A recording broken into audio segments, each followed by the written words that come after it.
서울창업허브와 함께하는 스타트업 팀빌딩 역량 강화 교육 4회차 강의를 시작하도록 하겠습니다. 저는 스타트업 팀빌딩 플랫폼 비긴메이트를 운영하고 있는 비긴메이트의 대표 정윤섭입니다. 앞의 강의에서는 스타트업 팀빌딩을 위한 팀원 모집 방법이라든지 팀빌딩 모집글을 어떻게 작성하면 좋은지 그런 내용에 대해서 다뤄보았는데요. 이번 강의에서는 팀빌딩 이후에 필요한 팀의 목표 관리에 대해서 말씀을 드릴 겁니다. 만약 여러분들께서 팀빌딩에 성공하셨다면 비즈니스의 반 정도는 성공하셨다고 생각이 되는데요. 그렇다면 팀빌딩 이후에는 팀의 목표 관리를 어떻게 하면 좋은지 말씀드리도록 하겠습니다. 이번 목표 관리 같은 경우에는 현재 함께 하거나 함께 할 예정인 공동 창업자나 팀원, 경영진 이런 내부 사람의 요인도 있겠지만은 외부의 외주 개발사, 광고 대항사, 파트너 혹은 외부에서 자문을 해주시는 분들도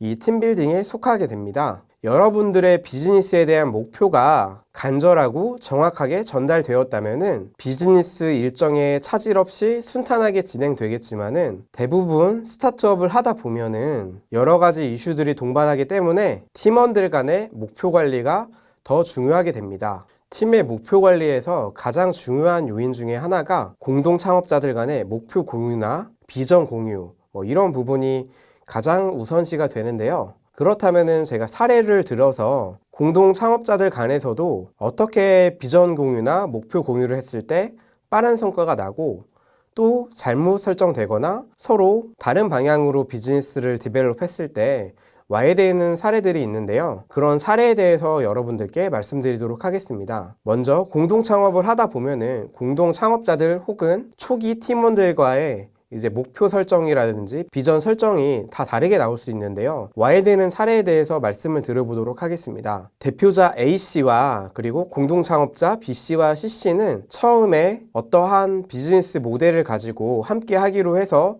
의기투합이 돼서 팀을 형성하게 됐고 실제 법인까지 차리게 됩니다. 하지만 이 팀 같은 경우에는 처음에 뚜렷한 목표라든지 엑식 구조 혹은 비즈니스가 어느 정도까지 성장할지를 생각하지 않고 일단 주먹구구식으로 창업부터 하고 시작했는데요. 이 중 한 명은 상장을 희망하고 또 한 명은 M&A를 희망하고 또 한 명은 워라밸을 희망하다 보면은 서로 다른 길을 가게 됩니다. 예를 들어서 대표를 맡고 있는 팀원이 만약에 M&A를 희망한다. 근데 3년 이내에 M&A를 희망하는 사람이 현재 회사의 대표를 맡고 있고요. 그리고 함께 하고 있는 이제 공동 창업자 2명 같은 경우에는 한 명은 그 엑시시라고 해서 IPO 상장, 그러니까 상장을 희망하는 팀원이 한 명이 있고 또 한 명은 워라밸을 꿈꾸고 있는 사람이 있습니다. 이런 팀원 같은 경우에 지속적으로 가다 보면은 어느 순간에 팀이 와야 되는 사례를 보게 되는데요. 그것은 단순하게 우리가 엑식 구조만 봤을 때 함께 세운 목표가 다 서로 다르기 때문에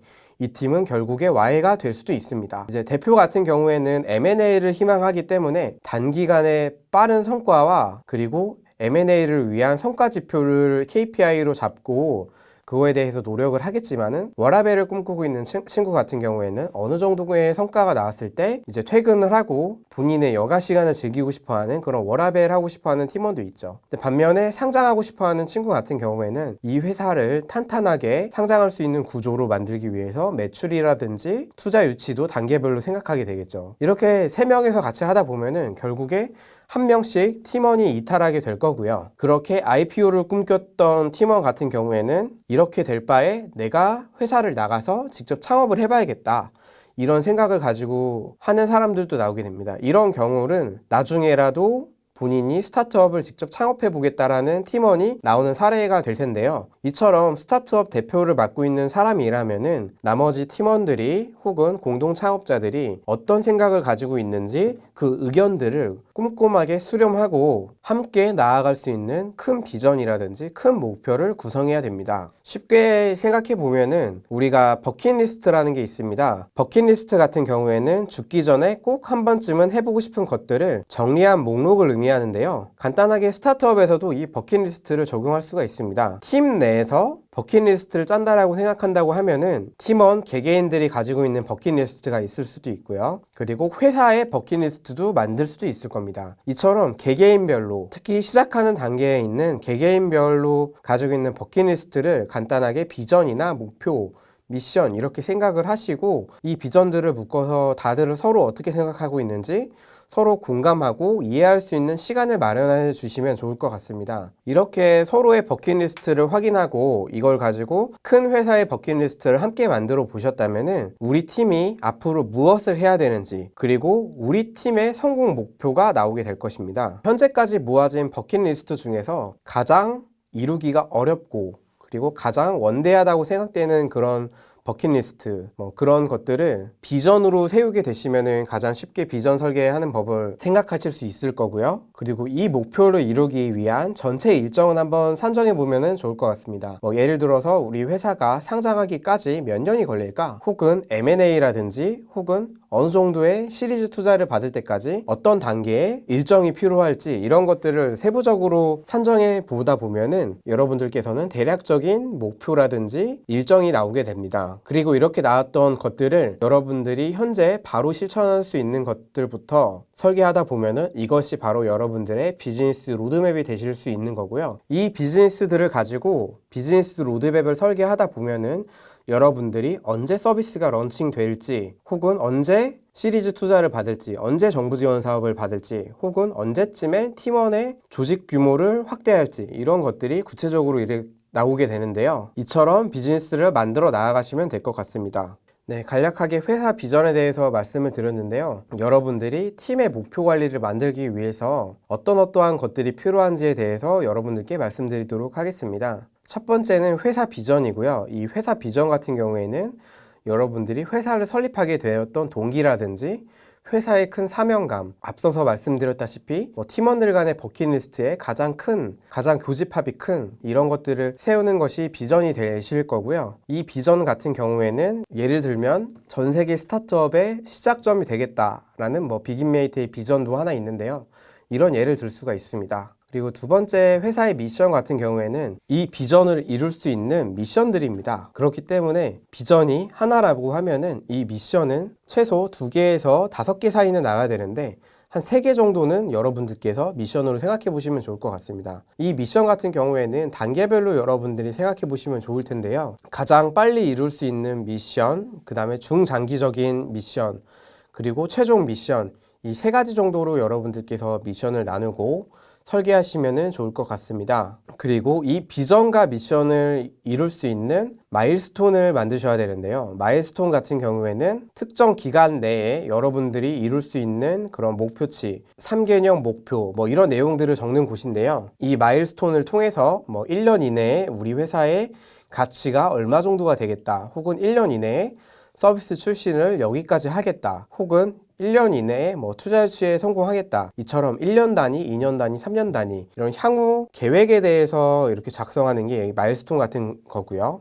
그리고 네 번째로는 비즈니스 로드맵인데 앞에서 말씀드린 내용처럼 비즈니스 로드맵 같은 경우에는 이 세부적인 일정들을 구체적으로 수치화해서 표현하는 방법입니다. 그래서 여러분들이 1년 단위, 분기 단위 월 단위, 주 단위, 일 단위로 이렇게 쪼개가지고 만들 수 있는 게 비즈니스 로드맵인데요. 이 비즈니스 로드맵이 구체화되어 있으면 되어 있을수록 구성원들 간에 해야 되는 일들에 대해서 명확하게 나오고 목표 설정이 되게 됩니다. 이렇게 비즈니스 로드맵이 나오면은 어떻게 구현할지가 이제 나와야 되는데요. 예를 들어서 서비스를 만드는 회사 같은 경우에는 이거를 웹으로 만들지 앱으로 만들지 이런 게 나올 거고요.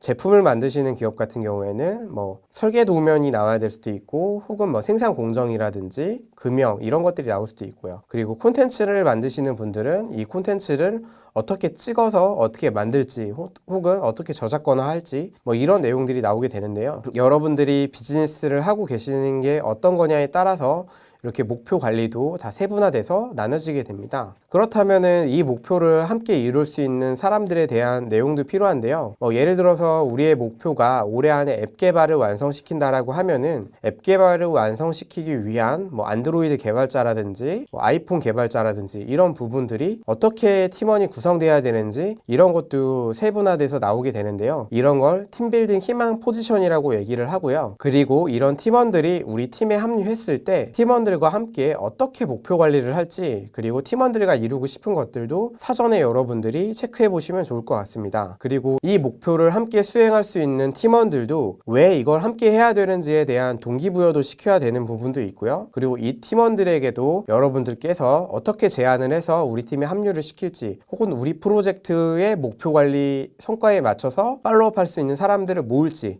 이런 부분이 좀 중요한 부분이 있습니다. 팀의 목표 관리에 대해서 가장 쉽게 통용되는 그런 방법이 있는데요. 그것은 why, how, what입니다. 예를 들어서 왜 이거를 우리가 해야 되는지, 동기부여 부분이 있고요. 그리고 how, 어떻게 이거를 구현해 나갈지, 어떻게 프로세스를 짤지, 이런 how의 영역이 있고요. 그리고 what, 그래서 무엇이 나오는데, 이런 결과물적인 내용이 있는데요. 이렇게 why, how, what 방법으로 가장 많이 통용되기도 합니다. 이것에서 가장 중요한 거는 바로 why인데요. 스타트업 팀원들 목표 관리를 하다 보면은 이것을 왜 해야 되는지가 가장 첫 번째로 와닿게 됩니다. 함께 하고 있는 팀원들 간에 이것을 왜 해야 되는지에 대해서 어느 정도 이해가 됐을 경우에는 이것을 어떻게 할 수 있는지, 그런 프로세스에 대해서 빠르게 나올 수도 있고, 그리고 결과물까지도 빨리 나오게 되는데요. 하지만 여러분들께서 팀원들에게 이것을 왜 해야 되는지, 그런 당위성이라든지 동기부여가 잘 안 됐을 경우에는 되게 상당히 오래 걸리는 경우도 있습니다. 그렇기 때문에 여러분들께서는 팀원들이 가장 빨리 공감할 수 있고 동기부여가 될 수 있는 그런 프로세스를 찾으셔가지고 그런 아이템부터 빠르게 접근을 해보시고, 그 다음 단계에 맞는 동기부여라든지 그런 것도 계속 함께 만들어 가셨으면 좋을 것 같습니다. 4강에서는 스타트업 팀의 목표 관리에 대해서 이야기를 나누었고요. 5강에서는 스타트업 팀의 프로젝트 관리에 대해서 말씀드리도록 하겠습니다. 긴 강의 들어주셔서 감사합니다.